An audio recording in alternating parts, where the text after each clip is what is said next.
મોરબીમાં રામનવમીના પાવન અવસરે મોરબીમાં ભવ્યાતિ ભવ્ય રામનવમી હિન્દુ વિજય યાત્રાનું આયોજન કરવામાં આવ્યું। આજરોજ સર્વે સનાતની હિન્દુ સંગઠનો દ્વારા મોરબીના શહેર રાજ્યના માર્ગો પર આ ભવ્ય શોભાયાત્રા નીકળી હતી આયોજન કરવામાં આવ્યું હતું, જેમાં વિવિધ હિન્દુ સંગઠનો આગેવાનો દ્વારા રામનવમીના દિવસે યોજાનાર શોભાયાત્રાનું નામ રાખવામાં આવ્યું હિન્દુ વિજય યાત્રા અંગેના આયોજન બાબતે માહિતી આપવામાં આવી। આજે પત્રકાર પરિષદ યોજી, જેમાં જણાવ્યું રામનવમીના ઉજવણીના આયોજન અંગે માહિતી આપતા જણાવ્યું, રોજ મોરબીમાં હિન્દુ વિજય યાત્રાનું આયોજન કરવામાં આવ્યું। આ યાત્રાને હિન્દુ વિજય યાત્રા નામ આપવાનું પાછળનું કારણ જણાવતા આયોજકે કહ્યું, અનેક સંઘર્ષ પછી હિન્દુ સમાજનો વિજય થયો। અનેક વીર પુરુષોના સંઘર્ષ અને હિન્દુ યોદ્ધાઓએ પોતાની પ્રાણની આહુતિ આપી અંદાજે 5 લાખ કારસેવકોએ આહુતિ આપી હોવાથી હિન્દુ સમાજનો વિજય થયો હોવાથી આ યાત્રાને હિન્દુ વિજય યાત્રા નામ આપવામાં આવ્યું। આ વિજય યાત્રા રામનવમી બપોરે સર્કિટ હાઉસથી શરૂ થશે અને ત્યાંથી મહારાણા પ્રતાપસિંહજી સર્કલ, શક્તિ ચોક, ત્રિકોણબાગ, નવાડીલા રોડ, જૂના બસ સ્ટેશન, રામ ચોક, સનાળા રોડ, નવા બસ સ્ટેશન, બાપા સીતારામ ચોક, એવન્યુ પાર્ક, સીતા ચોક, ગાંધી ચોક, શાક માર્કેટ ચોક, નહેરુ ગેટ, ગ્રીન ચોક થઈ દરબારગઢ રામ મહેલ મંદિર ખાતે પહોંચશે અને રામ મહેલ મંદિરે ભવ્ય મહાઆરતી કરવામાં આવશે। શોભાયાત્રા નીકળશે ત્યારે ઠેર ઠેર ઠંડા પીણા, શરબત તેમજ વિવિધ પ્રસાદ વિતરણની વ્યવસ્થા કરવામાં આવી। બ્યુરો રિપોર્ટ અશોકભાઈ ખરચરિયા, કેમેરામેન મહેશ ખરચરિયા, મોરબી।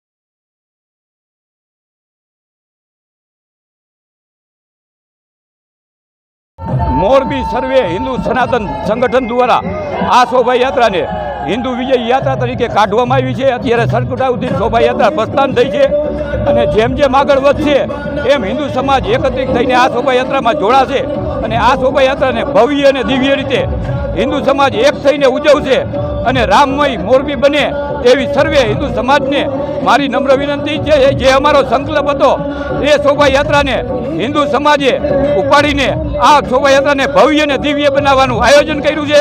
તેના બદલ હું સર્વે હિન્દુ સમાજને ખૂબ ખૂબ ધન્યવાદ આપું છું અને આવી રીતે હિન્દુ સમાજ એકત્રિત થઈને આ સંપૂર્ણ તહેવારોને ધામધૂમથી ઉજવવામાં આવે એવી મારી નમ્ર વિનંતી। જય શ્રી રામ।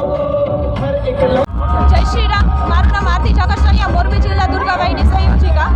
આજરોજ સર્વ સનાતની હિન્દુ સંગઠન દ્વારા આયોજિત રામ જન્મોત્સવની શોભાયાત્રા નીકળી રહી છે, ત્યારે વિશ્વ હિન્દુ પરિષદ દ્વારા દુર્ગાબાઈની બહેનો જોડાયેલા છે। તલવારબાજી લઠતાઓ દ્વારા એમનું દુર્ગાનું સ્વરૂપ દેખાડી રહ્યું છે। રાજેન્દ્રદાસ બાપુ છે, હું આ રામમેલ મંદિરના મહંતની ગાદી ઉપર બિરાજમાન છું અને આજે અમે આ રામનો જન્મ ઉત્સવ બપોરે 12 વાગે મા આરતી કરીને ભગવાનનો જન્મ કર્યો હતો અને એ ઉપરાંત આજે રાજમાર્ગ ઉપર શોભાયાત્રા નીકળશે અને મોરબીના મુખ્ય માર્ગ ઉપર ફરશે અને અહીંયા દરબારગઢ ચોકમાં આવીને રામમેલ મંદિરમાં મા આરતી કરીને અને બધાને અહીંયા ફરારનો મહાપ્રસાદ વિતરણ કરવામાં આવશે। સવારે ભજન ધૂન અને એ ઉપરાંત ઘણા બધા પ્રોગ્રામ હતા અને પબ્લિક એટલી બધી હતી એટલે અમુક હવનને એવું અમે ન કરી શકી, શું કામ કે અહીંયા જગ્યા ટૂંકી પડતી હતી।